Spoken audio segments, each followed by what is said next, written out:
자에 아니 이자 있잖아요. 그 밑에 오드이자 이걸 같이 합친 게 배입니다. 배인데 그걸 풀이하면 옷을 안 입은 사람을 지칭하는 겁니다. 배자가 옷을 입지 않은 사람, 알몸으로 있는 사람을 배로 이렇게 지칭을 합니다. 그래서 비기에 보면 모년 모월에 옷을 입지 않은 사내가 나타나서 세상을 바로잡을 것이다. 이런 게 비기에 나옵니다.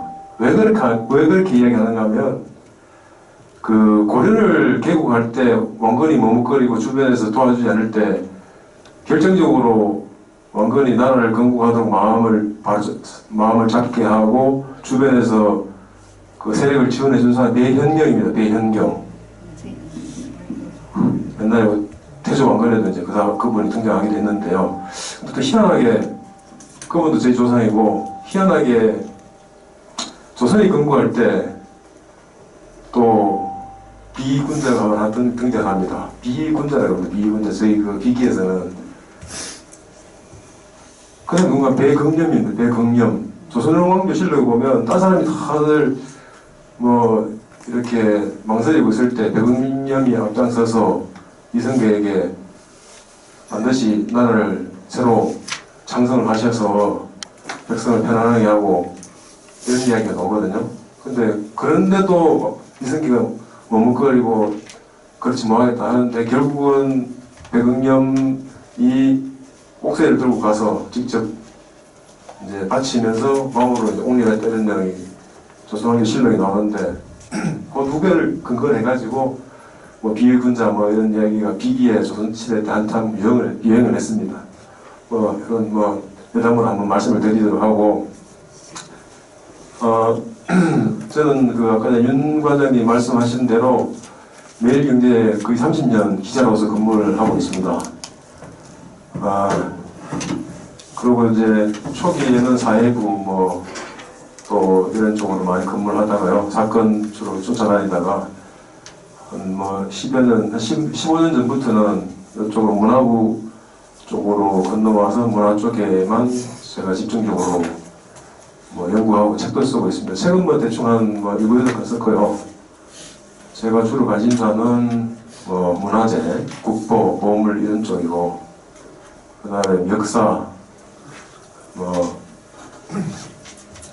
기존에 우리가 모르던 역사를 제가 이렇게 문헌 같은 거를 찾아서 이렇게 뭐 새로 또 지면이나 뭐 여러 가지 저희 그 홈페이지를 통해 소개를 하고 있습니다.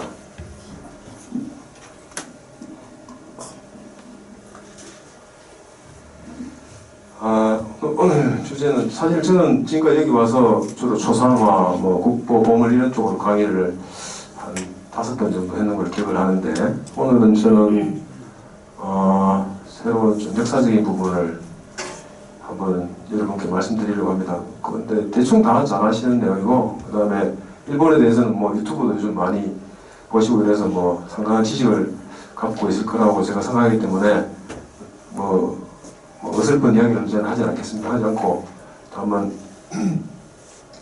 140년 전 12월 4일 날 어떤 일이 있었는지 12월 4일 밤부터 해서 12월 4일부터 12월 6일이죠. 6일 오후 한 8시까지 어떤 사건이 발생했는지 한 48시간 시간인데 그걸 정리하는 걸로 이렇게 오늘 시간을 하도록 하겠습니다. 그리고 중간에 휴식은 안 하도록 하겠습니다. 안 하고 바로 연결해서 한 11시 반까지 하는 걸로 그렇게 말씀을 드리겠습니다.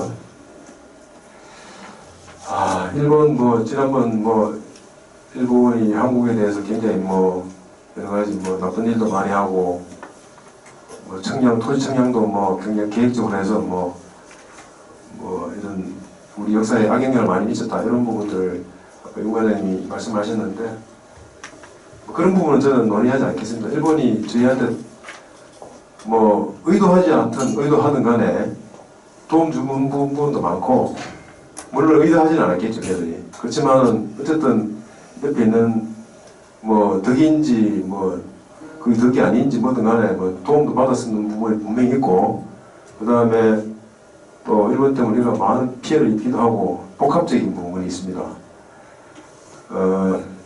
오늘은 조금 더 우리가 자주적으로 뭘 좀 그 당시에 140년 전에 그 우리 조상들이 조금 미리 좀 깨우쳐가지고 세상을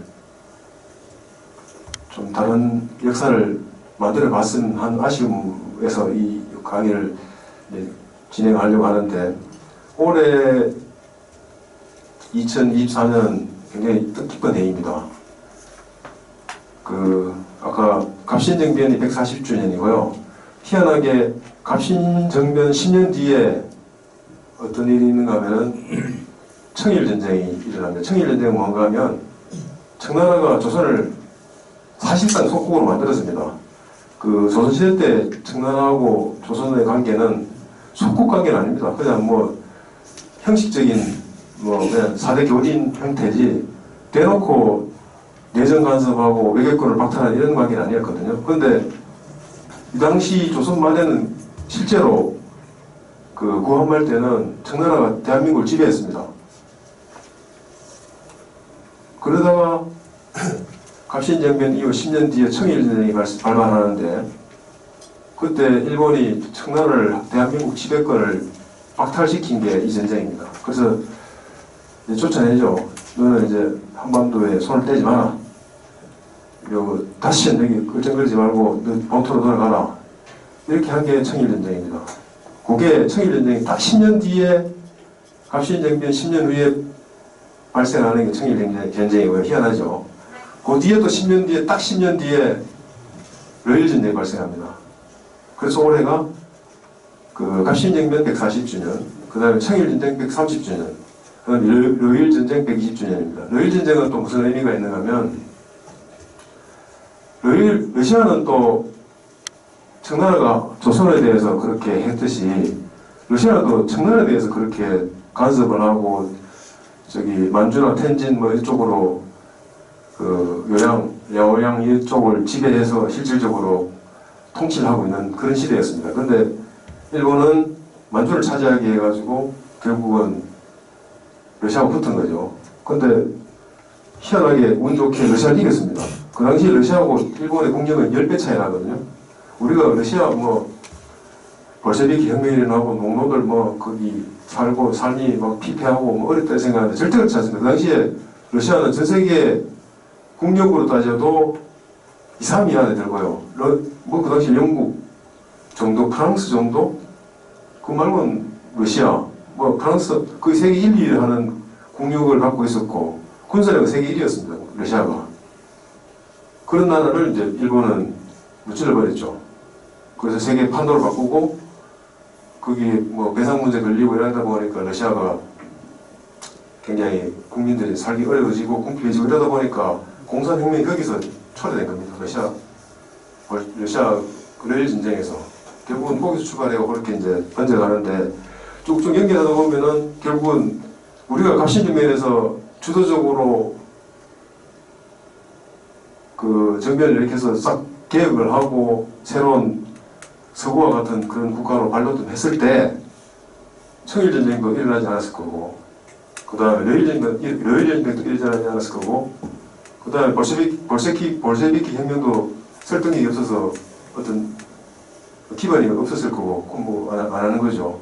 세계의 어떤 그런 정치사가 완전히 바뀌었다. 이렇게 이야기하면은 조금 너무 과장일 수도 있겠죠. 그렇지만은 그런 개연성은 충분히 있다. 이런 말씀을 드리고 싶습니다.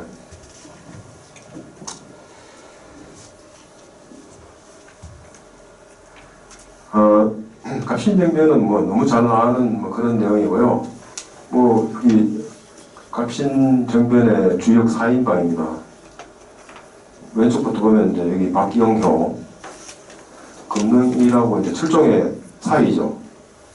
근데 철종의 사이인데 철종은 다른 일찍 죽습니다. 결혼하고. 평생 혼자 삽니다. 혼자 사는데 고종이 불쌍하다고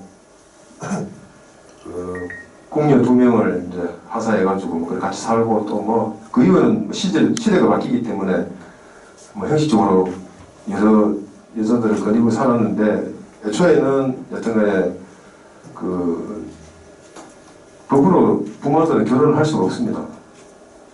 그 박영효가 맨 왼쪽에 있고요. 그 다음에 박영효 옆으로 서광범, 그 다음에 그 옆에 그 유명한 서재필.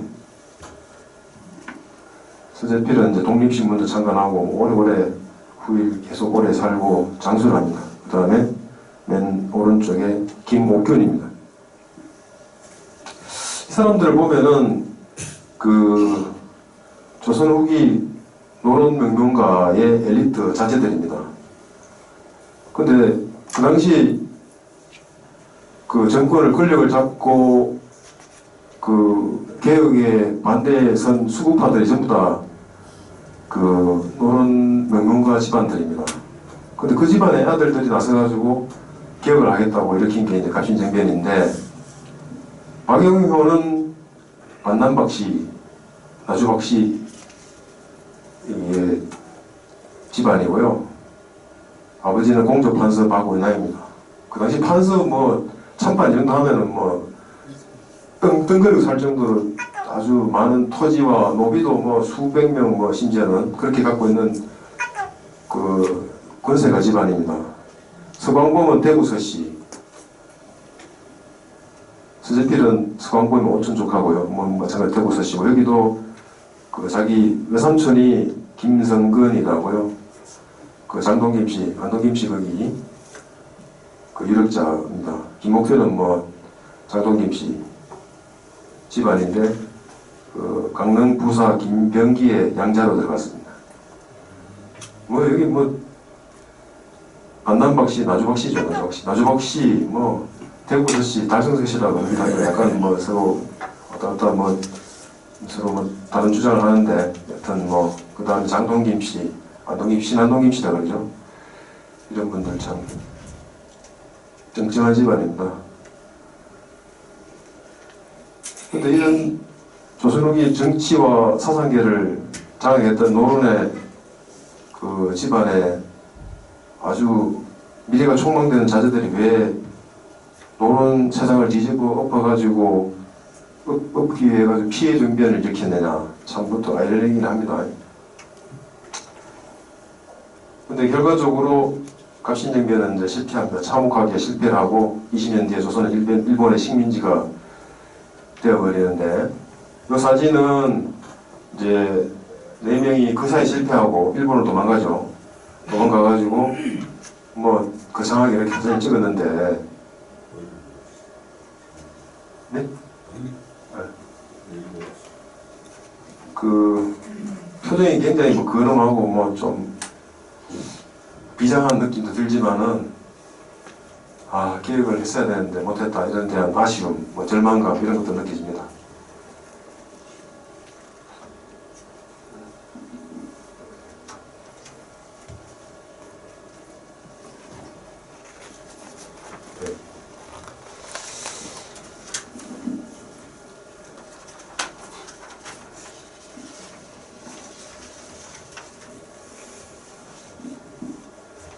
정변의 현장, 서울에 얼마 안 되니까 가시면 보면 저 종로에 뭐 인사동이나 이런 쪽으로 쭉 다니시면서 뭐 한번 둘러보셔도 괜찮습니다. 뭐 다 흔적들이 다 있으니까요. 1884년, 지금으로부터 딱 정확하게 140년 전입니다. 12월 4일 우정총국이라고 합니다. 우정총국, 우체국이죠. 우체국 준공식이 이제 열릴 때 축하 파티가 열립니다. 우체국 지금은 아무것도 아니지만, 그 당시에는 우체국이라는 게 그 근대 통신 체제의 뭐 어떤 뭐 총하라 그래야 됩니까? 뭐 그런 거였습니다. 우리 전쟁 나면은 뭐 파발만 타고 가서 소식 전하지 않습니까? 근데 전신이나 우편 배달부나 이런 사람들이 가서 빨리 편지 전달하고, 그보다 더 빨리 있는 전신으로 보고를 따라 쳐가지고 소식을 전하는 게 전부죠. 그게 엄청나게 중요합니다. 빨리 소식을 알리는 게. 그래서 이제 이날 우정총국의 출범은 우리나라의 최초의 근대적 통신체제 출범이다. 이런 걸 의미해서 각계각층에 뭐 대사도 오고 뭐 굉장히 뭐 내립인들, 국내외 내립인들이 많이 참석했습니다. 근데 여기서 이제 기아파들이 민시 세력들, 그 당시 집권 세력들이 민시 명성황후 뭐 주변의 뜨거지들이죠. 친인척들. 그 민시 척족이랍니다. 민시 척족. 하고 그 다음에 개혁의 반대 입장에서는 수구파들. 사거리 그냥 다 죽이려고 했습니다. 지도를 보시면 그 화살표가 가리키는 곳, 이쪽이 우정총국 자리입니다. 요게 저 안국역이고요. 여기 경복궁입니다. 경복궁. 안국역에서 가깝죠. 인사동 거리가 요거면 되고 사선을 많이 있는 거. 인사동 거리에 나가가지고 안국역으로 북풍 가서 지하철 타는데 뺑 돌아가가지고 골목도 있을 겁니다. 아마 가면은 우정총국 그 갑신정변의 현장을 가볼 수 있습니다. 가면은 이런 건물이 있고요. 그 다음에 여러 가지 표지석이 있습니다. 근데 우정총국은 원래 전이감이라는 관아가 있었습니다. 전이감은 옛날 궁궐에 한약재를 공급하는 그런 정부 관청이었습니다. 자, 그러면 괴아파가 왜 수구파하고 민시 척족들을 그렇게 몰살하려고 했던가, 그걸 좀 살펴볼 필요가 있겠습니다. 그러려면은 2년 전으로 거슬러 올라가야 됩니다.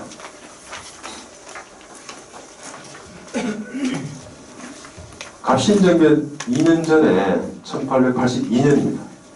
6월 10일에 이모군란이라고 있습니다. 이모군란. 우리 근대사의 모든 그 문제점이나 정치적인 어떤 대사건의 출발점이 이모군란입니다. 이모군란. 참 안타까운 일인데요. 이모군란은 임오년에 일어난 군인들의 반란 사건, 이런 뜻이죠. 90군대인 무의영, 장의영, 그 전에 훈련도가 뭐 이런 게 있었는데 그걸 합쳐가지고 막 갈라지고 붙고 이래가 뭐 시기적으로 좀 복잡한 부분이 있는데 여하튼간에 궁궐 수비군입니다. 뭐 지역별로 따져가지고 뭐 동쪽을 맡으면 뭐 서쪽을 맡고 이렇게 해가지고 구분을 해서 하는 건데 무의영, 장의영 이렇게 그 당시에는 이렇게 90군대의 직제가 분리되어 있었습니다.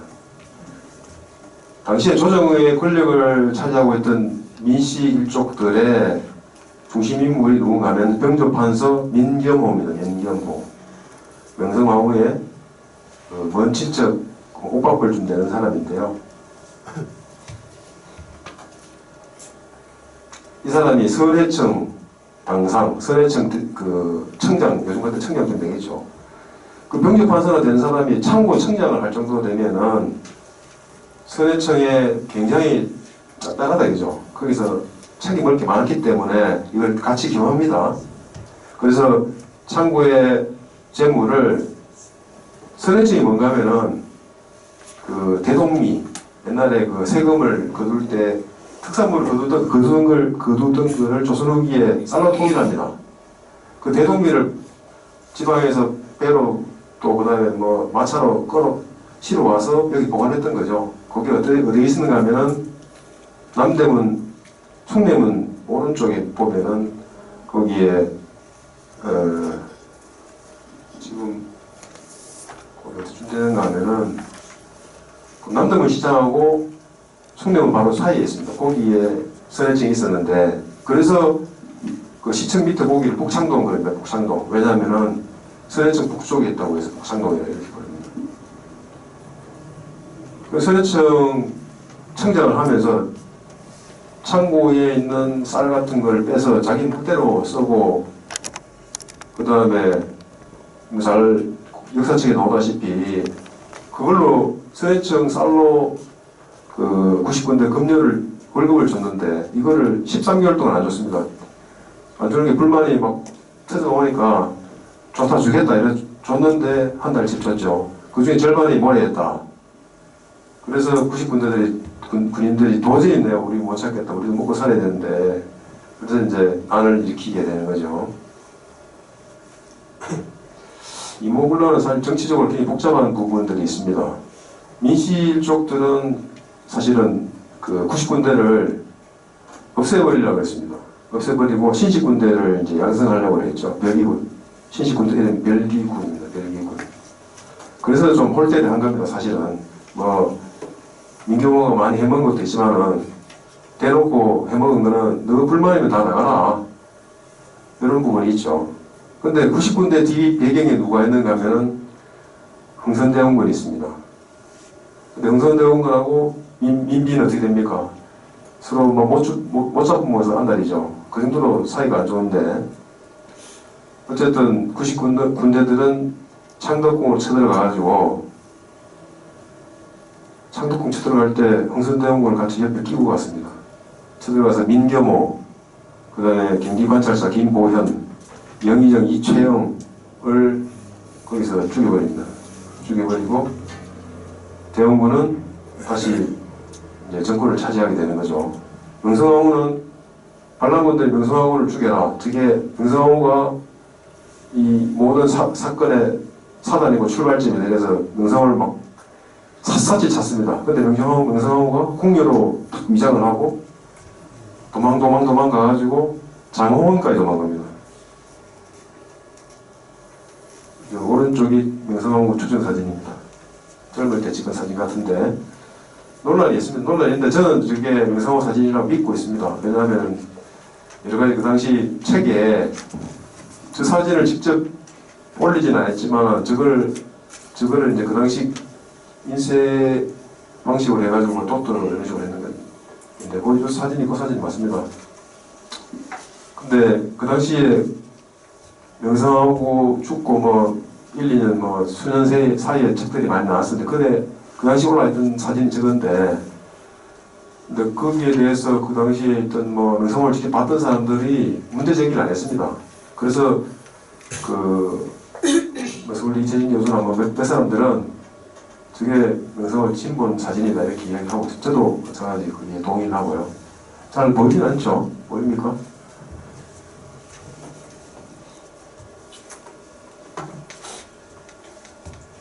사실은 저 명성황후 사진은 그 순종 얼굴하고 좀 닮았습니다.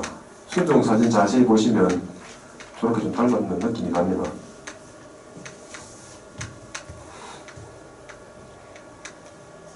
그래서 민시축족들이 이제 지금 대원군이 정권을 장악하고 있으니까 이걸 진압을 해야 되잖아요. 그러면 일본도 그렇고 그 중국으로 쫓아갑니다. 청나라로. 청나라로 쫓아가가지고 청나라한테 우리 좀 살려주면 당신들이 해달라는 거 다 해주겠다. 그래서 청나라에서 3,000명을 파견합니다. 한꺼번에 그냥 90군대는 청나라하고 맞서가지고 박살나고 반란이 바로 진압되어 버립니다. 그리고 이제 북동의 책임이 대원군한테 있다. 그래서 대원군은 텐진으로 납치해 가버립니다. 근데 이제 북동을 진압했으면 돌아가야 되는데 돌아가지 않습니다. 청나라 군대가. 조선에 계속 주둔하면서 온갖 간섭을 당하는데 이때부터 조선의 비극이 이제 시작이 되는 겁니다. 1882년부터. 지금 청나라가 와가지고 어디 머물렀는가 하면은 명동에 머물렀습니다. 여러분 명동에 가시면은 중국 대사관 있죠? 널찍한 밖에 잘 보이지도 않고 시뻘겋게 해가지고 똑똑하게 세워놓은 명동의 중국 대사관인데 그 자리에 청나라가 자리 딱 잡고 거기 있었는 겁니다. 사실은 그 당시 명동은 청나라의 세상이었습니다. 우리나라 사람이 못 들어갔거든요. 명동에. 명동에 들어가면 청나라 군대들이 불러가지고 너희 뭐 알았어? 이거 필요 없으면 이거 들어오지 마 해가지고 거부하거나 반항하면 때리기로 했습니다. 근데 명동은 또 청일전쟁에서 일본이 이기고 난 다음부터 일본 차지가 돼버립니다.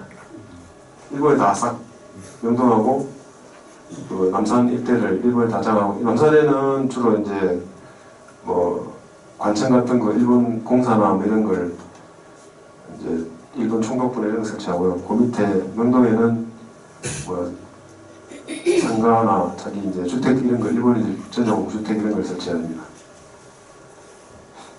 그래서 오늘날 명동이 세계 우리나라에서 제일 그 가장 번화한 데가 됐을 수도 있습니다. 여기서 오른쪽은 위안스카이라는 사람인데, 이 사람이 그 당시 청나라 사령관입니다. 원래는 계속 과거에 낙방하다가 청나라 군대 들어가서 뭐 어떻게 뭐 이게 뭐 남한테 좀 이렇게 부탁을 해서 들어가서 어마어마한 군사적인 재능을 인정받게 됩니다. 조선에 와서 너무 잘하니까요. 막 그냥 자기 능력을 뛰어넘어서 막 권력을 휘두르고 하니까 청나라에서 보기엔 굉장히 능력 있게 평가가 되는 거죠. 그래서 이제 나중에 중국에 돌아가서는 중국의 아주 유력한 군벌이 됩니다. 군벌.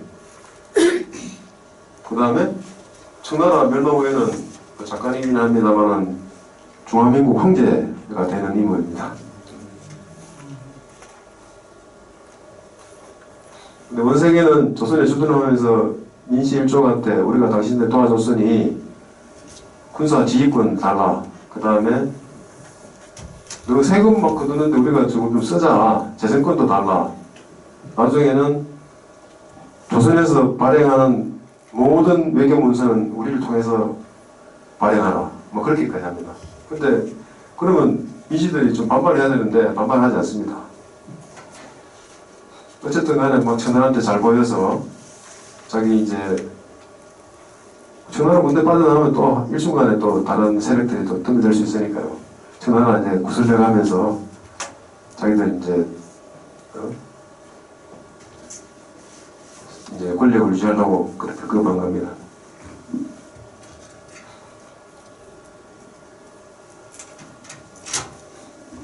개화당은 김옥균이 갑신정변을 일으킨 사람들이 개화당이라거든요. 자기들 개화당이라 불렀습니다. 근데 개화당은 굉장히 오래전에 형성이 됩니다. 그것도 참 안타까운데요. 왼쪽은 어이구 죄송합니다. 많이 걸쳐버렸네. 어디지?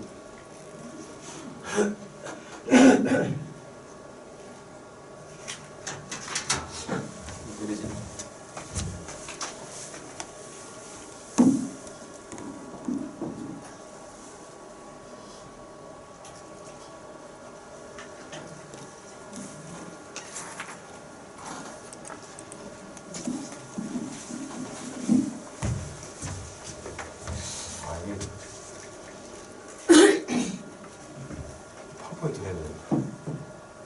이렇게 들어. 됐습니다. 그냥 하십시오. 네, 할까요? 네, 좋습니다. 왼쪽 사진은 우리 잘 아는 내남 박지원의 추상입니다.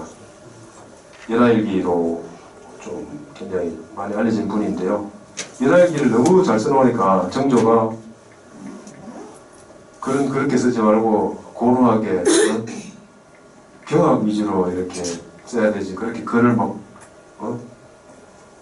그렇게 난잡하게 막 쓰지 말아야. 문체만장이 여기서 비롯되는 겁니다. 연하일기. 연하일기 보시면 지금 소설처럼 지금 수필처럼 그렇게 써놨습니다. 뭐 별의별 이야기 다 있죠. 뭐 힘들다 뭐 저기 갔더니 뭐 굉장히 일기처럼 그렇게 써놨는데 요즘 같은 굉장히 문학적이라고 높게 평가할 텐데 정조는 딱 보기에 그게 너무 싫었던 겁니다. 연하일기를 사람들이 많이 읽고 그걸 따라 막 하니까 이게 문체가 막 너무 세속화된다. 그 고전을 돌아가자. 이게 했는 게 이제 정조의 문체반장인 그 사건인데 어쨌든 그 우리 문학사에 굉장히 중요한 위치를 차지하는 연하일기의 제자가 박지원입니다. 그 반남박씨, 나주박씨지만은 그 세상 물정에 세상에 어떤 돌아가는 동향에 대해서 굉장히 관심이 많았고 청나라에 많이 갔다 와서 새로운 실학을 조선에서 키워야 된다. 이런 학자 중에 아주 그 정상에 있는 앞서 있는 그런 학자입니다. 실학자로 우리가 실학자로 분류를 하고 있는 거죠. 근데 이 연암의 집안은 대대로 정성 판서가 막 쏟아져 나왔습니다. 집안에서 사람들이 이렇게 좀 사고도 깨어 있지만은 그 다음에 뭐 공부도 잘해가지고 성품도 좋고 그러니까 높은 배설을 많이 했는데요. 그 손자가 박규수라고도 여러분도 잘 아시잖아요. 박규수가 여기도 이제 공부를 잘해서 집안의 기대를 한 몸에 받았고, 그 이제 과거급제에서 배설이 한승 반년, 지금 뭐 서울시장이고요. 예조 판서, 옛날에는 육조 판서 중에 예조 판서를 제일 높게 쳤습니다. 그 다음에 그 우의정까지 배설에 이르는데,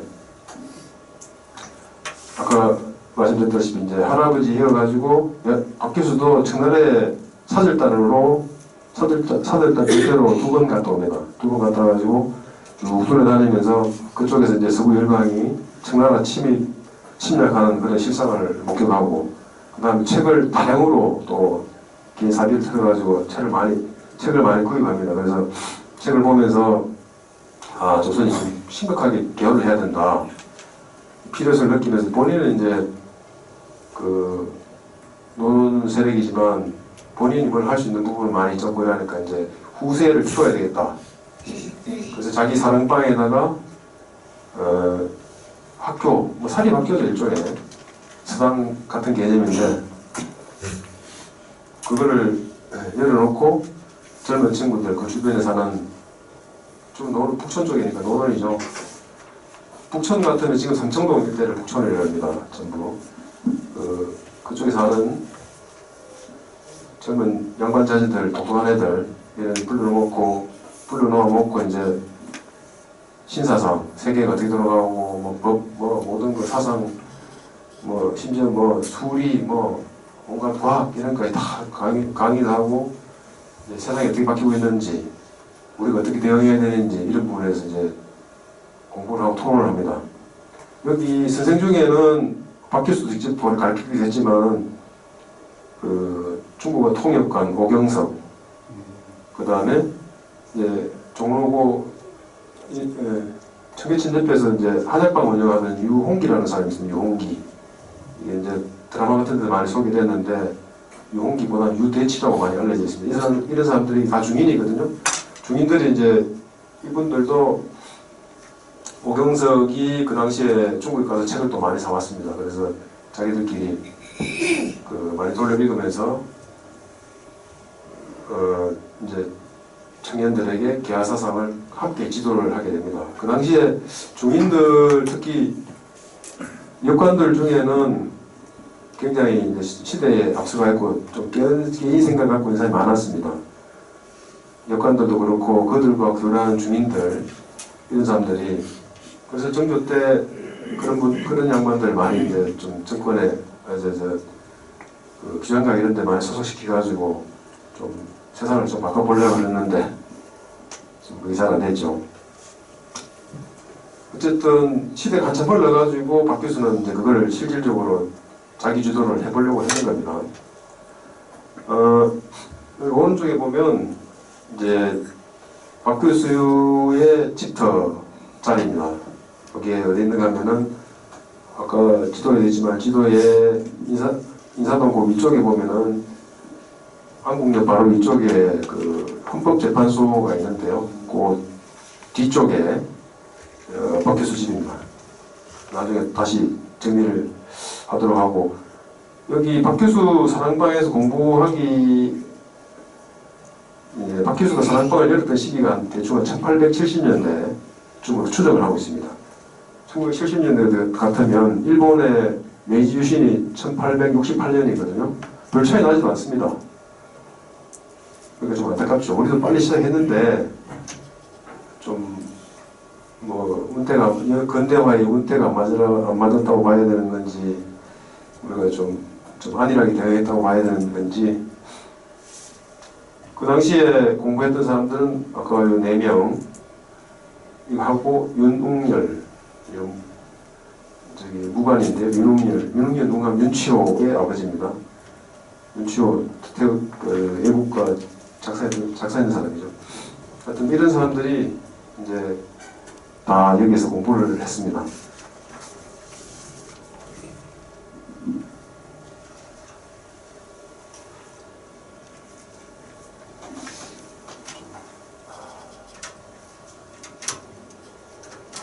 그러네요.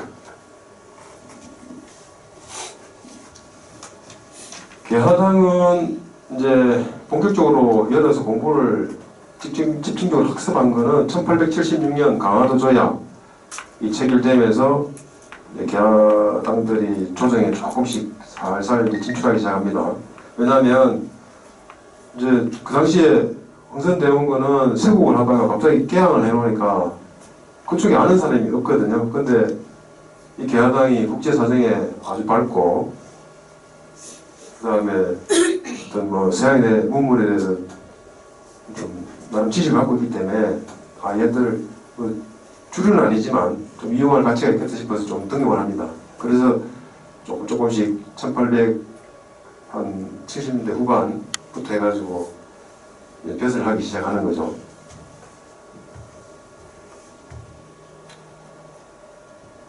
근데 이제 아까 말씀드렸다시피 이들이 딱 들어가자마자 조정에 들어가자마자 1882년 몇 년 내로 1882년에 이모군란이 발생하고 거기서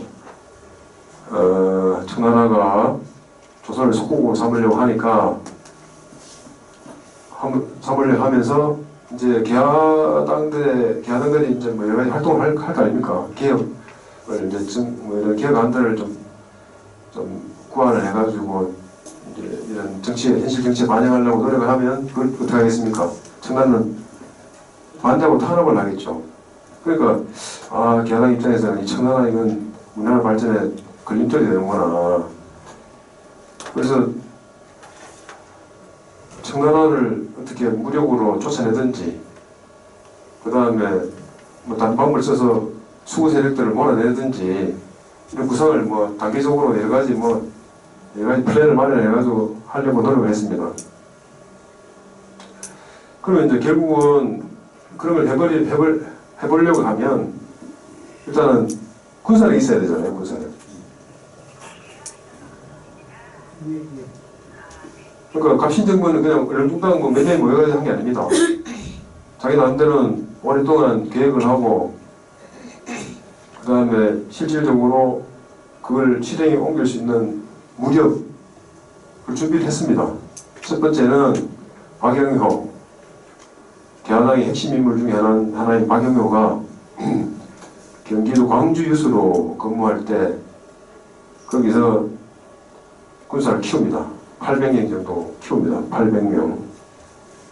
근데 이제 민씨들이 이걸 딱 좀 위협이 된다 싶으니까 얘들을 쭉 빼가지고 나중에 그 수도 방위 부대에 4개가 있었습니다. 그 당시에 또 수도 방위 부대는 4개, 전형, 우영, 좌영, 우영이라 4개가 있었는데 거기에 전형이라는 부대에 편입시켜버립니다. 근데 결국은 그렇지만은 편입됐지만 박영호가 키우고 사상을 접목시키고 계속 그런 이야기 했습니다.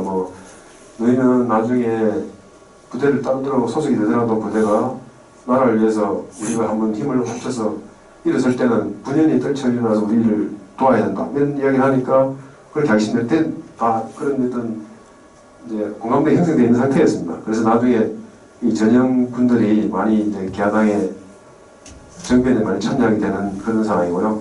윤웅열, 이 개화당인데 그 함경남도 능화절도사를 했습니다. 그러니까 병사가 사령부가 그 북청에 있습니다. 함경도 북청. 거기서 이제 윤웅열이 통제를 하고 있었던 병력이 북청군 500명. 북청군 500명. 그 다음에 셋째는 근데 문제는 북청군 500명이 갑신정변 직전에 윤웅열이 이제 끌고 서울 근처에 옵니다. 500명이. 왔는데 명성황후 갖고 귀신같이 알고 돌아가라. 그래가지고 나중에 다시 이야기할 텐데 다시 돌아갑니다. 북청으로. 그리고 얘들은 실질적으로 두 번째 북청군은 정변에 전혀 도움이 못 됐고요. 세 번째, 김옥균이 일본 도야마 군사학교라고 있습니다. 도야마 사관학교. 여기에 14명을 자기가 아끼던 후배들을 여기 보내서 군사교육을 받게 합니다. 사관생도들이죠. 우리 그 근대에 일본도 어차피 뭐 군사제도는 서양의 그걸 그대로 가져와가지고 적용을 했으니까 우리도 이제 서양식 근대 군사교육을 받은 사람이 14명 사관생도 있었고요. 이 사람들이 이 정변의 핵심 세력입니다. 도야마 육군 학생생도 사관생도들이죠. 그 다음에 또 김옥균이 얘들은 지휘관 3번은 지휘관 역할을 했는 거고 4번은 중위계 장사 중위계라고 계를 조직합니다. 옛날에 그 조선시대 때 뭐 반란 일으킨 사람들은 다 계를 조직을 해서 그걸 이제 실질적 무력 조직으로 활용을 합니다. 서로 모여가 술도 먹고 밥도 먹고 뭐 의기투합하고 이런 계죠. 이게 43명 정도 되는 43명. 그러니까 뭐 이거 다 합치면은 800명, 500명, 그러니까 1,300명, 한 1,350명 됩니다. 1,350명. 1,350명이면 뭐 해볼만 하죠. 또 때마침 1884년 4월 갑신정변 한 6개월 전에 어떤 사건이 발생하는가 하면 베트남을 그때 새로 차지하려고 청나라하고 프랑스하고 전쟁을 벌입니다. 그 청불전쟁인데 여기서 물론 이제 청나라가 또 집니다. 져서 결국 베트남은 프랑스의 식민지가 돼버리죠. 그 사건이 청불전쟁이 터지자 청나라도 사실 안에 그 정치가 복잡해가지고 군사를 어디 조달하고 이렇게 하기가 예치가 않았습니다. 그래서 만만한 조선주둔군한테 위안석회한테 이야기해가지고 너 그 3,000명 중에 1,500명 빼가지고 베트남 보내 이렇게 돼버렸습니다. 그러니까 아까 전에 요 4명 다 합치면 무력 개하당의 무력이 1,500명이 넘지 않습니까? 1,550명 되는데 3,000명 중에 청나라가 1,500명 빠지면 1,500명이잖아요. 여기 붙어볼 만하다 이거라는 생각이 드는 겁니다. 이제는.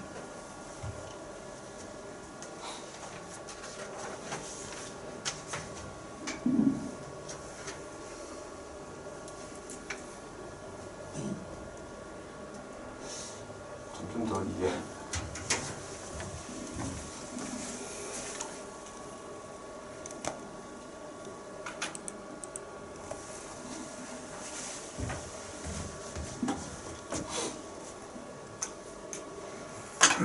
개화당의 목표는 조선의 완전한 자주독립국 실현, 이게 개화당의 목표였습니다. 일단 간섭하지 마라. 우리가 뭐 죽이든 밥이든 우리가 다 해보겠다 이런 이제 취지였죠.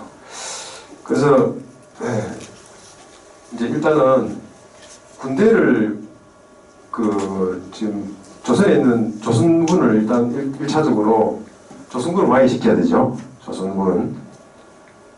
청나라 군대는 뭐 1,500명이더라도 일단 조선군을 와해시켜야 되는데 조선군 중에 수도를 방해하는 군대가 모두 그 군대 사령관을 수구파가 장악하고 있었습니다. 그 군사령관 중에 그 도성을 수비하는 좌영사, 좌측에 있는 좌영이 좌영, 그 다음에 우측에 우영, 그 다음에 앞쪽에 있는 전영, 뒤쪽에 있는 후영, 그 네 군데가 전부 다 사령관들이 그 수구파들입니다. 민씨척족하고 연결된 수구파들. 이 좌측에 있는 사람은 우영사 민영익인데요. 민영익. 아까 전에 민경호 이모군란을 일으킨 그 원인의 하나를 제공한 민경호 말고 민태호라고 또 있는데 민태호의 아들입니다. 민태호. 민태호도 수구 척족의 핵심 인물입니다. 민태호의 아들이 민영익인데 처음에는 이제 여기 그 박규수 사령방에 가서 공부도 하고 이랬던 사람입니다. 이 사람인데 워낙 집안이 그 미씨의 명성황후에 이제 친척되고 이러니까 집안에 공부도 잘하십니다. 공부 잘하고 또 능력도 뛰어나고 이러니까 젊은 나이에 벌써 뭐 판서하고 뭐 거의 뭐 정선까지 올라갈 정도로 출세합니다. 그러니까 개화에 대해서 관심이 많다가 나중에는 수구세고 돌아섭니다. 그래서 개화당하고 계속 사석한걸 대립하고 그랬던 인물입니다. 갑신정변 때 민영익이 척결대장 1호로 꼽힙니다. 처음에는 거사가 아까 12월 4일이라고 그랬죠. 근데 12월 원래 사흘 뒤에 12월 7일로 잡혔습니다. 12월 7일. 12월 7일로 왜 했는지는 뭐 잘 모르겠습니다만 하여튼 12월 7일 잡았고 근데 거사가 이제 개화당이 거사를 일으킨다. 이런 내용이 시중에 다 있습니다. 그 수구파들도 다 알고 있었는 거죠. 아, 개화당이 뭘 좀 하려는 것 같다. 움직이는 폼이 뭐 심상치 않다. 뭐 그렇게 생각을 했는데 그 후영사, 여기 있죠, 후영사. 윤태준이라고요. 윤태준은 서재필 이모부입니다. 서재필 이모부. 개화당 서재필 이모부. 여기 뭐 보면은 여기 이렇게 긁히고 이렇게 됩니다. 왜냐면 그 당시 그 노론들은 자기들끼리 결혼시켰습니다. 왕족하고도 결혼하고 자기들끼리 겹사돈 맺고 그러니까 뭐 한 서너 대 올라가면 전 왕족하고 걸리고요. 또 서너 대 올라가면 저 집안하고 걸리고 이 집안 다 걸렸습니다.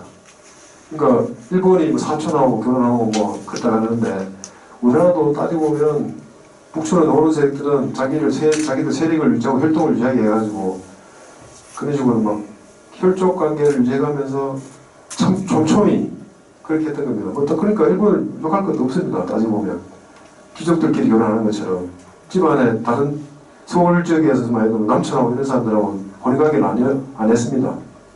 자기들끼리 순수하게. 자기들끼리 아니면 왕족들하고 이렇게 결혼을 했기 때문에 개화당의 수재필이가 윤태준이 이제 이종 조커가 되는 거죠. 어쨌든 윤태준이 민태호한테 찾아가서 민태호가 민영이가 아버지를 했죠. 아, 대감 개화당이 지금 뭐 무슨 큰 사건을 일으켜가지고 뭐 난리를 좀 칠 것 같아. 어떻게 해야 됩니까? 이거 보니까 윤태호가 나 벌써 미리 오래전에 들었다. 놔두면 별거 있겠소? 뭐 대관들한테 내가 아는 대관들이라는 게 사관원이라는 데 있는 사람들, 근무하는 사람들이죠. 그 사람들 이제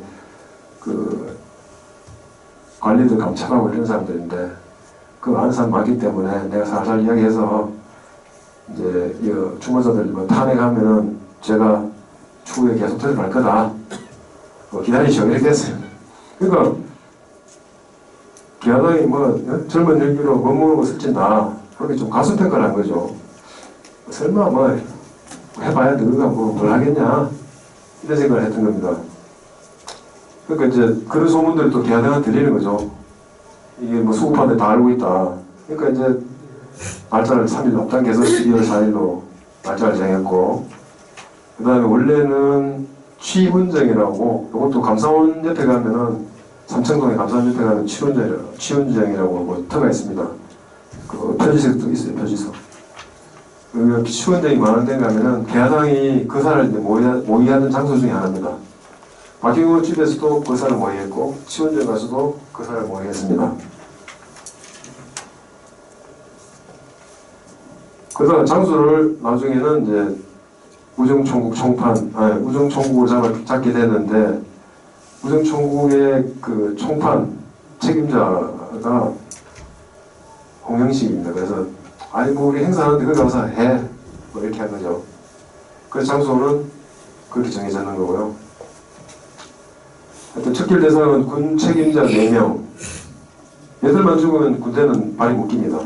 그 다음에 민시수구파, 찬성, 민태호, 그 다음에 지충추 부사, 조영아, 해방총관, 민양무.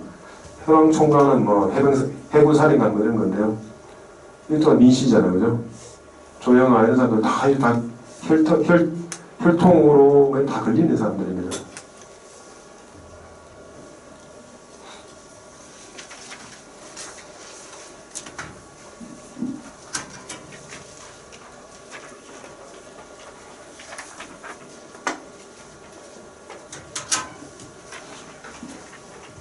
경궁의 피바람.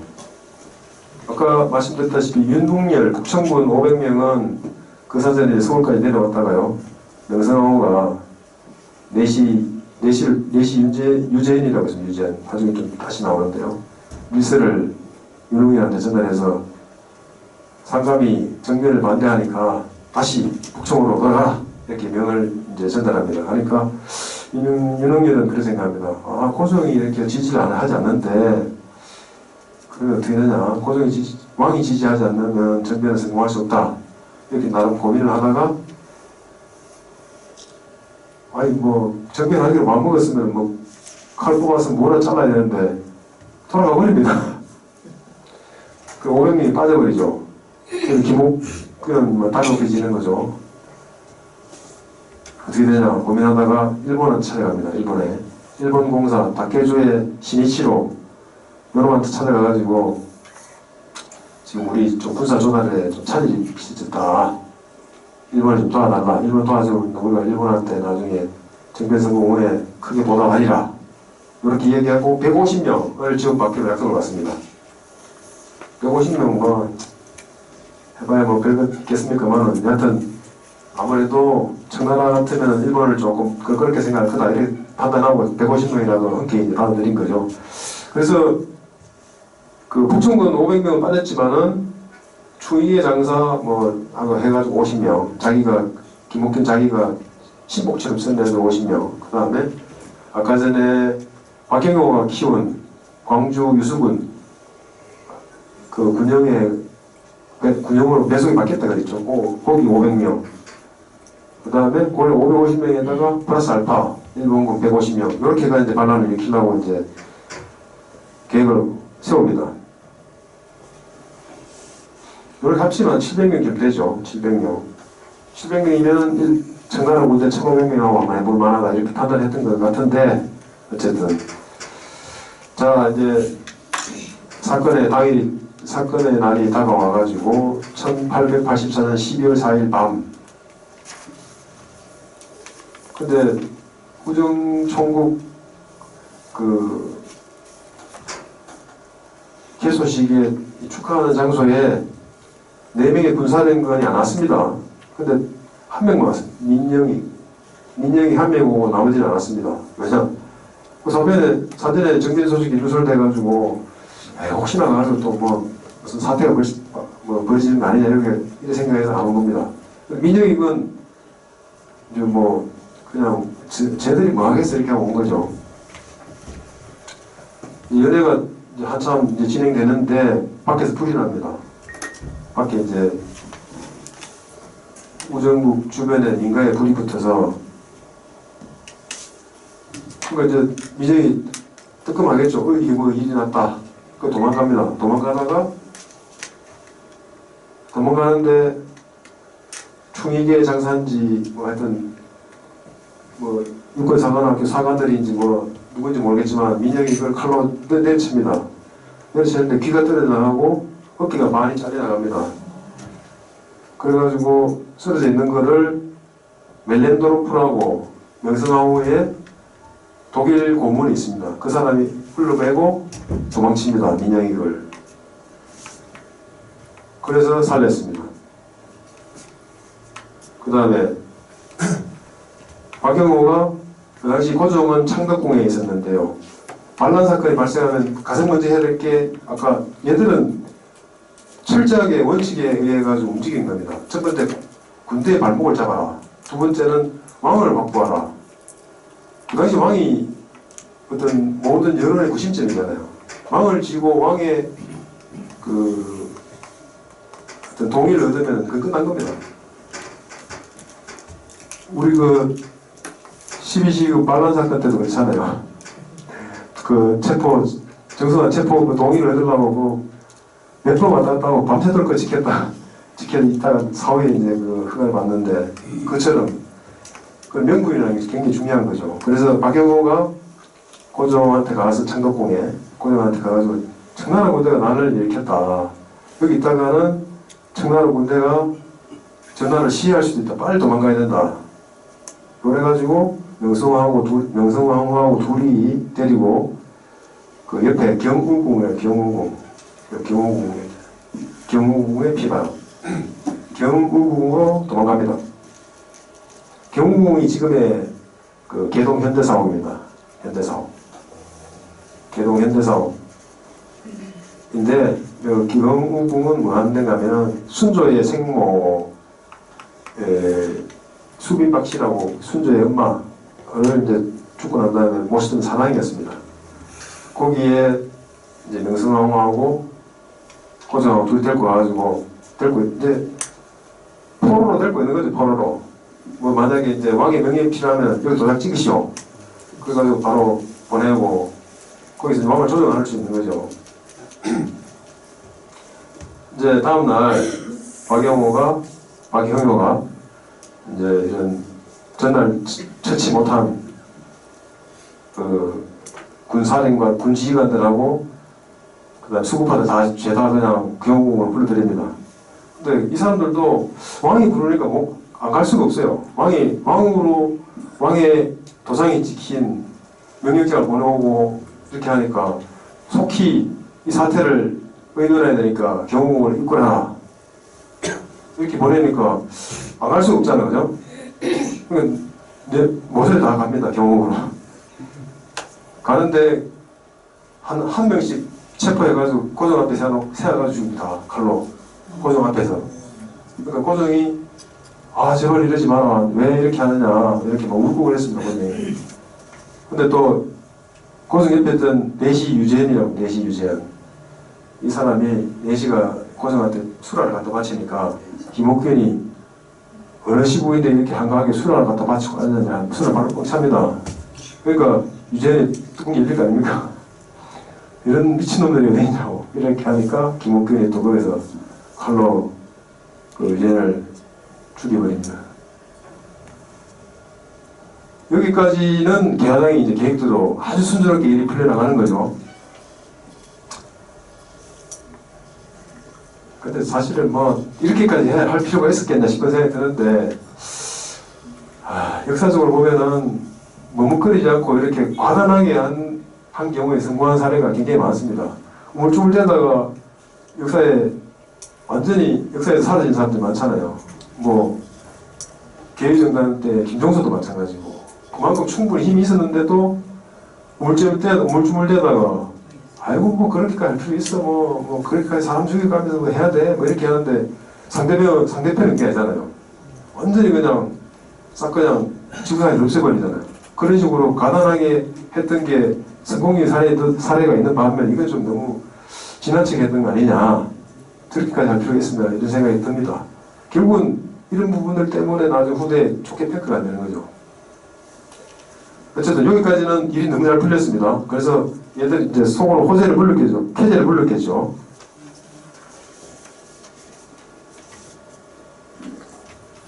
이제 우리들의 세상이 오고 있구나. 정말로 열심히 준비한 그 보람이 있구나 이런 생각을 했을 텐데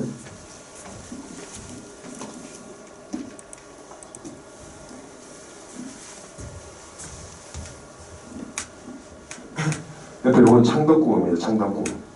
우리 경우궁이라는 데는 그 참극이 벌어진 경우궁은 좀 안 합니다. 사당이니까 지금 현재는 경우궁이 어디에 있는가 하면은 청와대 왼쪽에 보면은 육상궁이라고 7궁이라고 하긴 하는데 거기 가면 있습니다. 건물만 뜯어가지고 거기 7분의 이제 주로 후궁들이죠. 후궁들을 모셔놓은 집이 있는데 청와대 왼쪽에 거기에 같이 모아놨으면 여기 경우에 거기가 있는데 집 한 채밖에 안 됩니다. 그래서 그 경우에서 뭘 할 수가 없고 이런 이제 나중에 다시 창덕궁을 오게 되는데 창덕궁이 굉장히 넓죠. 저기서 전쟁이 벌어집니다. 이제. 근데 이제 경궁의 고종하고 명상호 옆에는 경기관찰사 심상원이 있습니다. 심상원. 항상 옆에 붙어가지고. 근데 심상원이 개화당이라고 자기가 이제 이야기를 하고 다녔는데 실제로는 청나라하고 내통을 하고 있었습니다. 그래 이제 청나라 사령관 원세계가 야 거기 경궁궁에 있지 말고 창덕궁을 옮겨라. 왜냐면 경궁궁 저기는 좁아가지고 그 특히 왕이 있으니까 만약에 전투가 벌어지면은 상당히 좀 위험한 상황이 될 수 있거든요. 그래서 좀 넓은 데로 옮겨라. 뭐 그렇게 이제 그 청나라 군대를 이제 청나라 군대를 이렇게 습격하기 전에 이제 그렇게 지령을 심상원한테 내립니다. 심상원이 그 고종한테 하고 명성한테 이야기하고 지금 원세계가 옮기라는데요. 이렇게 이야기하니까 결국은 이제 김옥균한테 가가지고 경궁이 사방이다 보니까 겨울철 한겨울이잖아요. 12월 같으면 난방이 안 됩니다. 굉장히 추워요 밤에. 그래가지고 너무 추워서 안 되겠다. 좀 난방이 되는 데로 옮기자. 빡빡 우겨가지고 김옥균은 끝까지 안 된다 그랬는데 하여튼 때를 써서 다시 창덕궁을 옮깁니다. 그래서 사흘째 그 다음날 이제 다시 타고 오는 거죠. 4일날 밤에 거사를 일으켜서 5일날 지나고 5일날 거의 참극을 벌이고 6일날 이제 아침 9시에 창덕궁에서 이제 개혁조항을 발표하는 거죠. 이런 내용입니다. 조선의 완전 자주 독립, 그 다음에 신분제 폐지, 인민평등, 내각제 수립, 왕은 이제 그만해. 왕은 통치하지 말고 내각들이 통치한다. 그 다음에 조선을 멸망으로 이르게 한 조세제, 삼정의 문란 이런 거 있잖아요. 조세제를 완전히 개혁하고 재정도 조선 후기 말기후 재정이 엄청 복잡하죠. 이거는 노래요리 이게 너무 복잡하게 해가지고 착복하는 구조이기 때문에 재정의 통일, 균일화, 그 다음에 군사제를 서양식으로 완전히 바꾸자. 그래서 자주무력을 향상한다. 형법도 개혁하고 경찰제도 서양식으로 바꾼다. 이런 내용인데 이런 내용을 이제 개화당이 밤을 꼴딱 세워가지고 이런 계획안을 만들어가서 발표를 고종한테 제출하고 이제 발표를 하게 된 거죠. 그리고 그날 오후 3시에 이제 청나라 이제 군대 1,500명이 두 부대를 나눠가지고 창덕궁 도남문은 왼쪽이고요. 그 다음 창경궁 서리문은 오른쪽입니다. 그 창경궁하고 이렇게 크게 있으면은 딱 왼쪽 오른쪽입니다. 그 두 쪽으로 나눠서 750명씩 나눠서 이제 진군을 합니다. 그때 일본군 150명은 창덕궁 옆에 와 있었습니다. 그냥 무슨 끝난 버리자처럼 해서가 있었는데 공사관에서 일본 내무성 훈령이 도착합니다. 훈령의 내용은 조선 개화당 정변에 절대 가담하지 마라. 그 소식이 딱 떨어지자마자 창덕궁에서 이렇게 하던 일본군들은 모조리 도망갑니다. 그러니까 이제 당황하는 거죠. 개화당들은. 일단은 그 전형 아까 전에 그 박영호가 키운 광주 유수군의 소속 500명 이 사람들이 이제 먼저 청군하고 막 싸우는데 그 한 수십 명 죽습니다. 죽고 이제 밀리다 보니까 도망가죠. 그때 500명 도망가고 나니까 남는 게 50명인데 그 넓은 데서 대군을 맞아가지고 아무리 충의하고 사관생들이 충성심이 강해도 그 1,500명을 50명이 못 막아냅니다. 거의 다 죽었다는 건 그렇지만은 충의의 장사들은 많이 죽었습니다. 사관생들은 어쨌든 막아내다가 도저히 안 돼가지고 막 풋풋했을 때 도망갔습니다.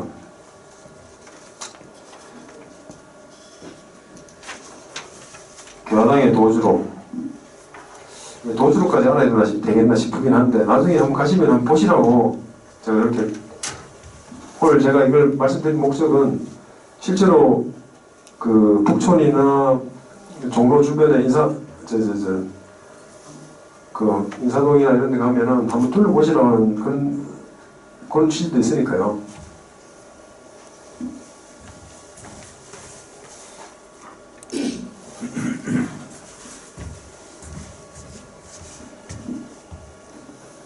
결국 이제 밀리니까 방법은 이제 하나 탈출밖에 없죠. 탈출은 2개의 루트로 진행되고 있습니다. 개화당 4인방, 김옥균, 박영용, 수강범, 수재필. 그다음에 변수라는 사람도 개화당에 많이 이렇게 이제 같이 이제 아주 핵심적인 인물인데 아까 소개는 못했지만 여기서 잠깐 언급하면 그렇고요. 유형로, 이규환, 정난교, 신흥희 이런 사람들 다 이제 사관생도들입니다.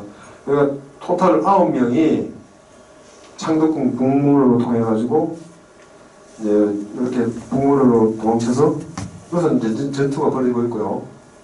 청군이 요리 들어오고 요리 들어갔습니다. 여기서 전투가 벌어지고 있고 요리 도망가가지고 치원장입니다. 치원장 아까 감사원 자리 치원장 여기서 그 사람 뭐 했다고 했지 않습니까? 이렇게 해가지고 쭉 내려가지고 일본 공사관까지 도망갑니다. 도망갔다가 다시 인천항으로 도망가는데 이제 도망가고 나서 여기 이를 이제 일반 백성들이 가서 불태워버립니다. 일본 공사관을. 저 빨간 루트는 김옥균, 박영효, 수강범, 서재필의 도망 루트고요. 파란색 루트는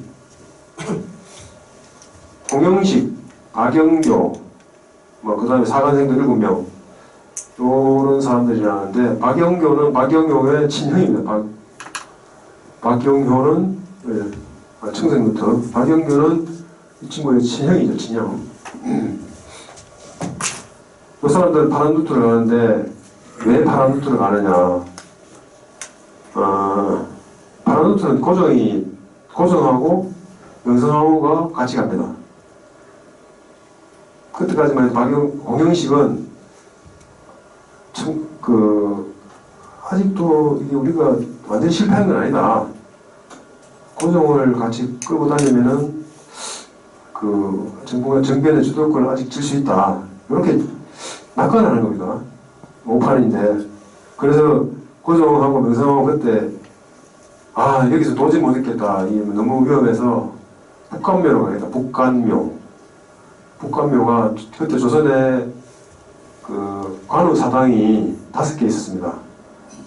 실질적으로 4개 있었죠. 동서남북. 지금 서울에 창신동 밑에 동묘가 있죠. 동묘.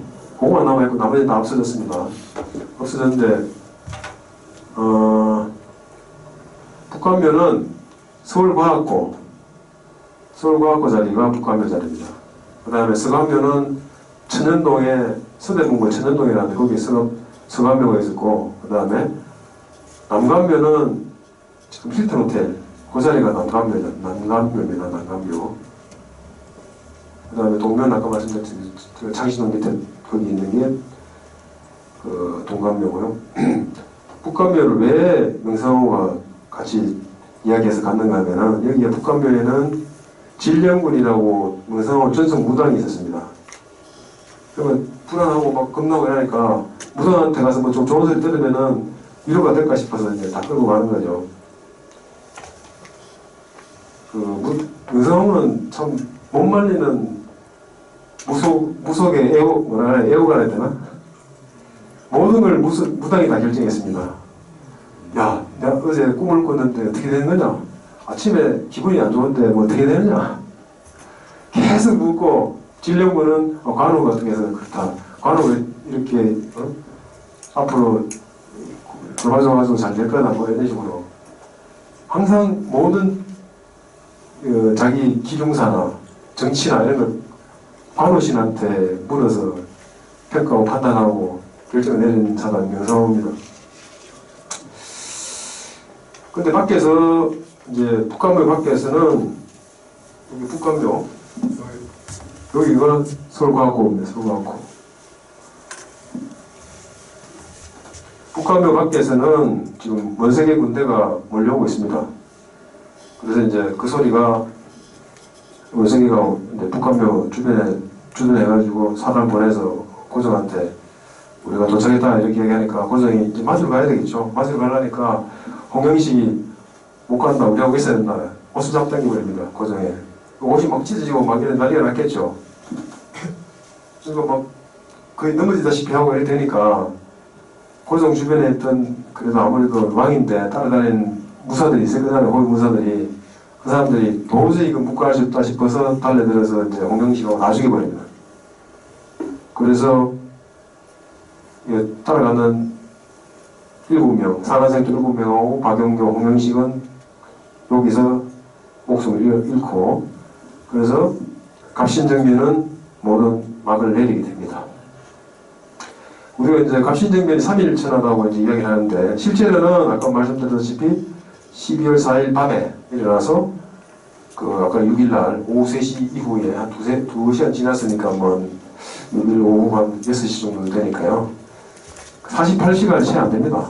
그래서 한 이틀 정도밖에 안 되는데, 뭐, 날짜 수로 3일, 그래서 뭐 3일차나 뭐, 일단 뭐, 얘기하기가 좋으니까 그렇게 얘기를 하고 있습니다. 시간이 뭐, 많지 않아서 빨리 진행하도록 하겠습니다. 자, 그러면 그냥 여기서 끝나버리면 뭐, 아무 교훈도 없고, 그러니까 우리는 항상 모든 사건이 발생하면 거기에 대해서 이제 분석을 하고 어떻게 우리가 앞으로 이런 일이 없도록 해야 되느냐, 그걸 이제 얘기를 해줘야 됩니다. 이 사진은 김옥균이 일본이 망명하고 난 다음에 한 5년 뒤에 찍은 사진입니다.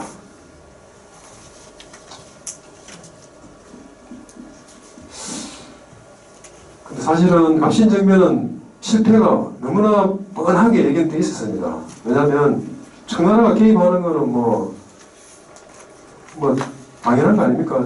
지금 이 갑신정변 실패 이유 중에 가장 큰 이유가 청나라 군대 때문이었는데, 근데 청나라가 개입할 거라고 알면서도 일으킨 거는 너무 무모하다. 이런 식의 이제 평가를 할 수가 있는 거죠.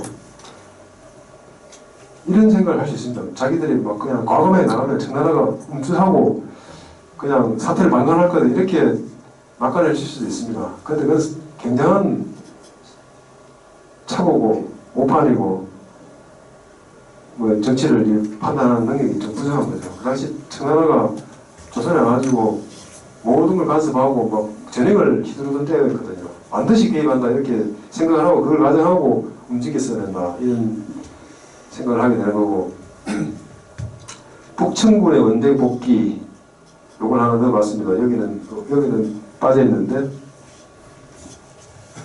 북청군 500명만 있어도 사태는 좀 달라졌을 수도 있습니다. 근데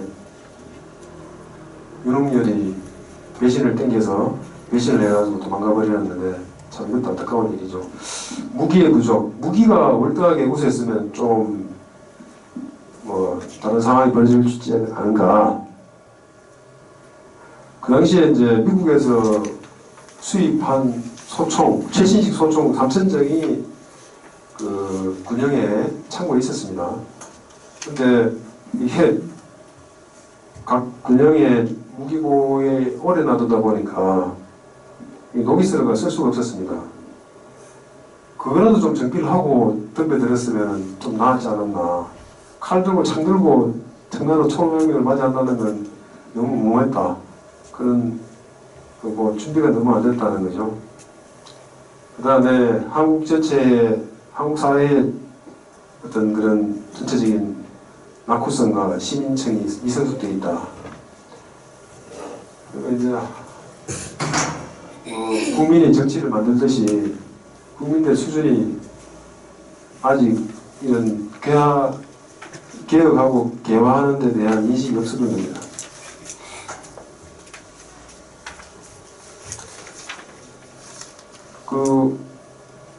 그때 이제 뭐 이정척사 이런 사람들도 개화잡기라고 했거든요. 개화잡기. 일본하고 결탁한 개화잡기는 씨를 말려야 된다, 이런 얘기를 했으니까 전반적으로 국민을 좀 의식하고 국민 수준을 높일 수 있는 그런 노력도 먼저 사전에 해야 되지 해야 됐었지 않나 이런 게 이제 후회가 남는 그런 부분들입니다.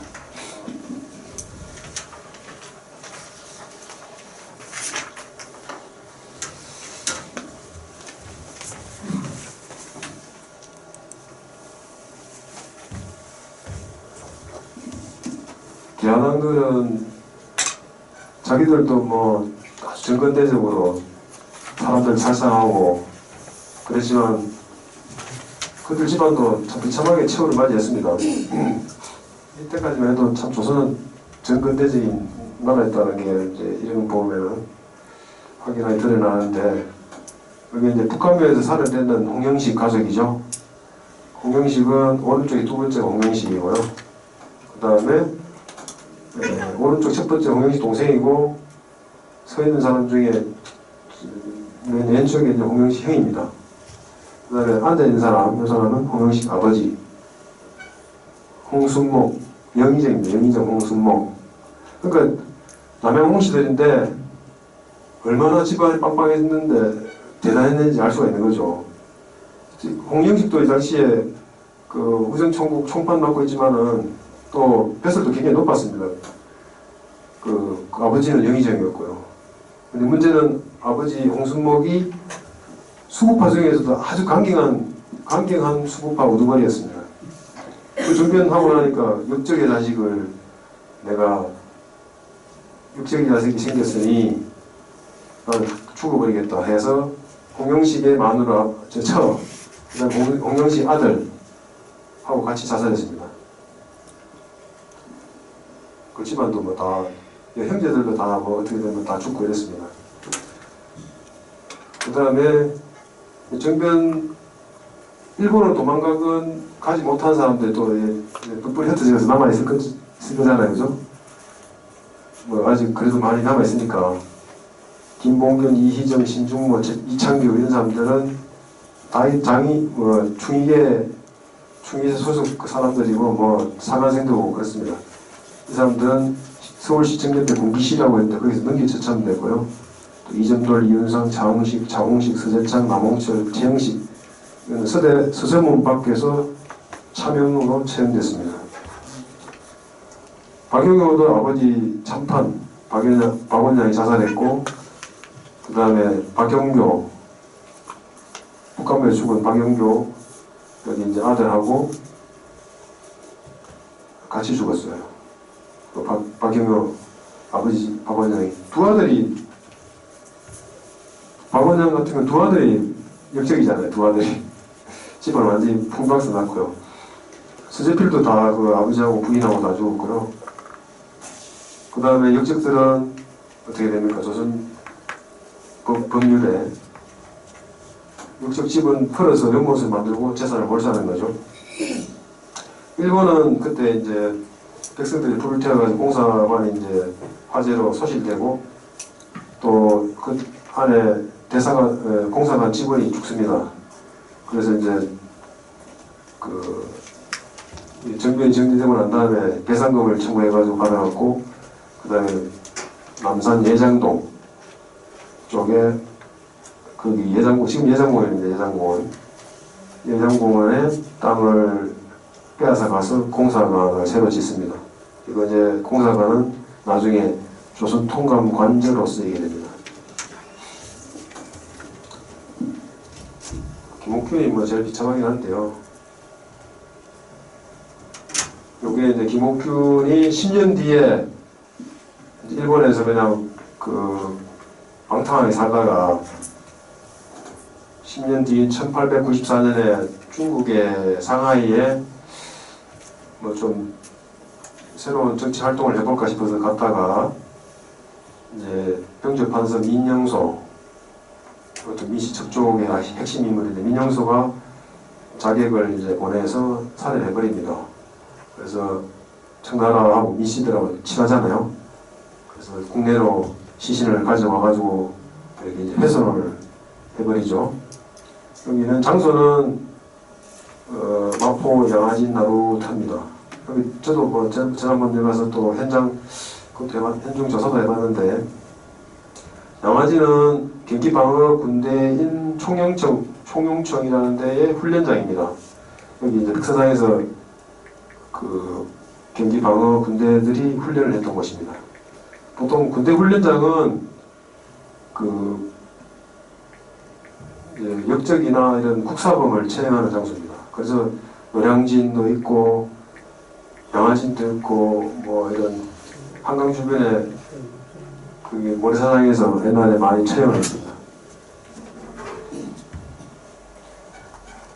강성항우가 그때 이제 매천야록에 그런 말이 나오는데 그때 뭐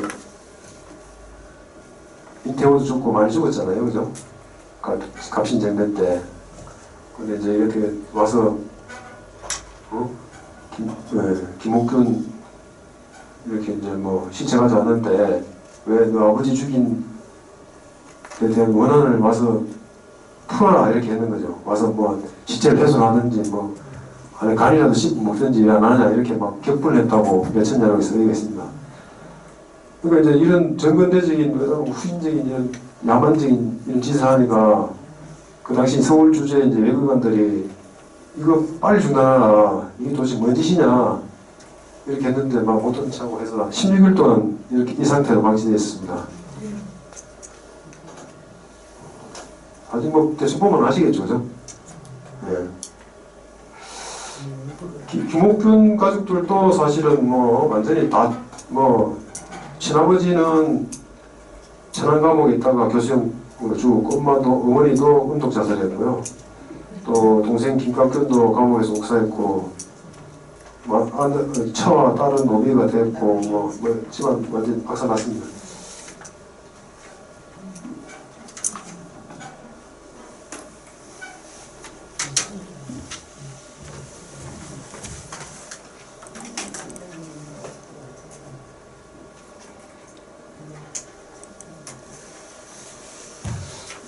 요거는 계하당의 중부대가 북촌인데 나중에 한번 가보시라는 말씀이고요. 여기 북촌 그 외국인 들어와서 사진 찍는 장소입니다. 여기가 한옥마을. 아까 말씀드렸다시피 박 교수의 사랑방이라는 데가 헌법재판소 한국역 앞에 있습니다. 거기였고 그다음에 홍영식 집은 박 교수 집하고 담벼락 하나 사이에 있었습니다. 그래서 이제 정변 실패 후에 홍영식 집은 몰수돼가지고 우리나라 최초의 서양식 병원 제중원이 거기서 들어서게 됩니다. 그 우정총국 자리는 박 교수 집에서 한 400m도 안 됩니다. 그 다음에 박영효 집은 경인미술관이라고 그 인사동 문화의 거리에 그쪽에 있고요. 김옥균 집은 정독도서관 동편에, 그 다음에 서광범 집은 덕성여고 그 자리였고요. 아까 말씀드렸다시피 경우궁에서 그 여기가 이제 아까 현대사옥 그렇고요. 현대사옥 여기는 나중에 민영희가 희문고를 여기 짓습니다. 지금은 강남에 가 있지만 5분만 하고 마치겠습니다.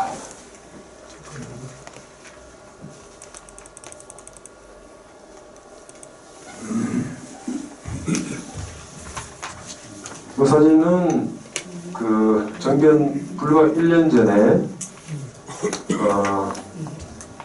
조선이 처음으로 조미 그 수호 통상 사절단을 이렇게 미국에 파견하게 되는데 그 사진입니다. 그때 가서 찍은 사진. 앞줄 왼쪽부터 홍영식, 그 다음에 민영희, 그 다음에 서광범, 그 다음에 이런 사절단 안내 맡은 미국 사람 퍼시벨 로엘. 뭐 뒷줄은 쭉 가고 뒷줄 중간에 보면 6일준이 있죠. 6일준 세금은 지은 사람입니다.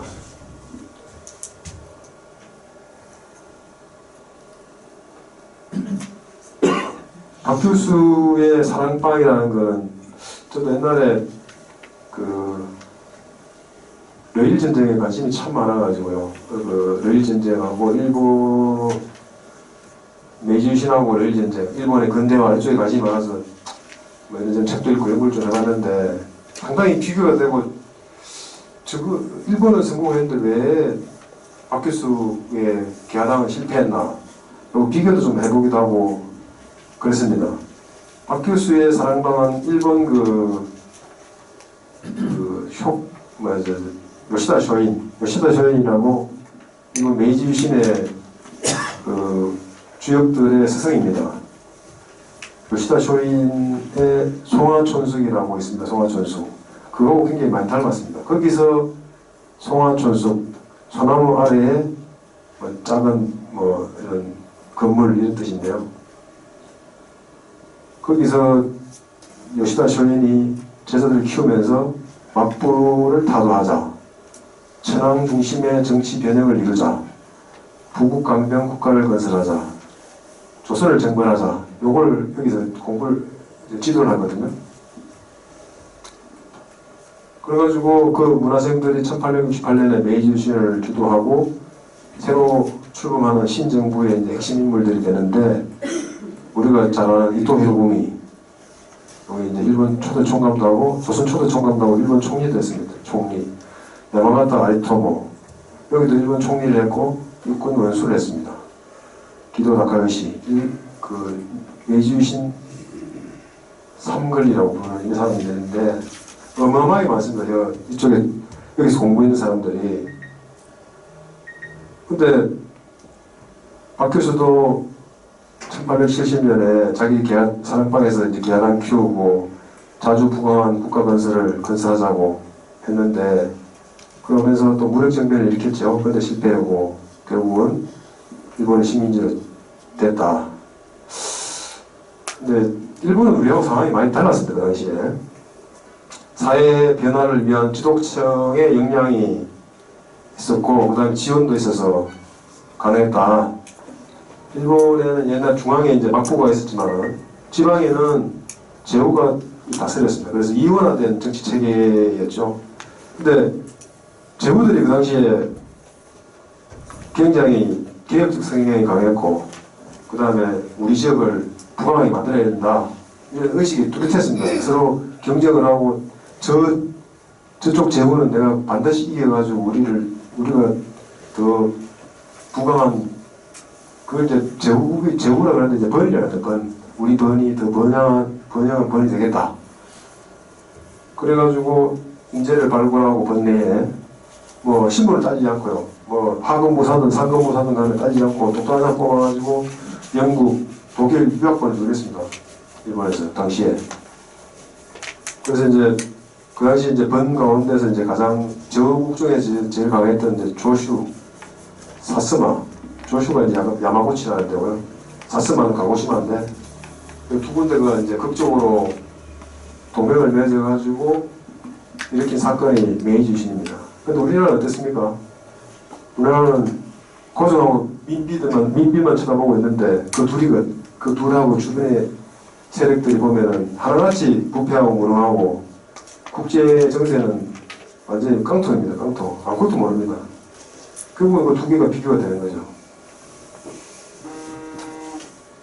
하여튼 올해 그 갑신정변 140주년 만나가지고 이 정변의 의미를 한번 되새겨봤고요.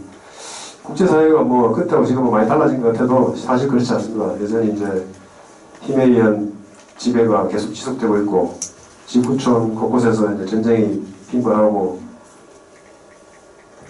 전쟁 피해자들이 속출하고 있습니다. 그래서 다시는 이제 우리가 과거의 불행을 되풀이하는 일이 없도록 우리가 모두가 노력하고 각성해야 된다, 그런 생각을 하면서 이런 요번 강의를 마련해 봤습니다. 강의를 마치겠습니다. 오랜 시간 청취해 주셔서 감사합니다.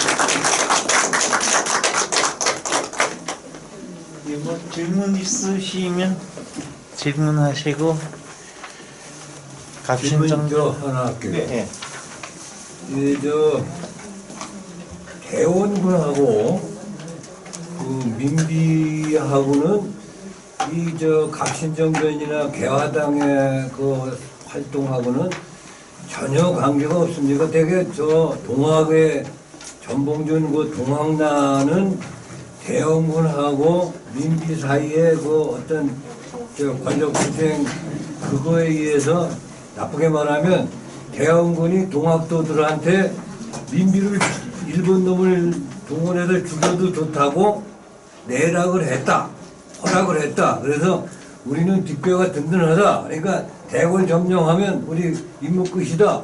동학도들이 그러고 떠들었다는데 이 개화당이나 이거에는 갑신정변 관련해서는 개원군과 민비하고의 연관 인과응 이런 건 전혀 없나요? 동학은 또 다른 이거하고 좀 궤를 좀 달리 하는데요. 동학에 대해서는 이야기하지 않겠습니다. 왜냐하면은 동학에 대해서는 보는 시각이 너무 많은 차이가 있기 때문에요. 저는 사실 객관적으로 보려고 노력하는데 이렇게 이제 동학에 대해서 비판하는 사람도 많다지만 안중근도 동학 토벌하기도 하고 하는데 만약에 그 당시에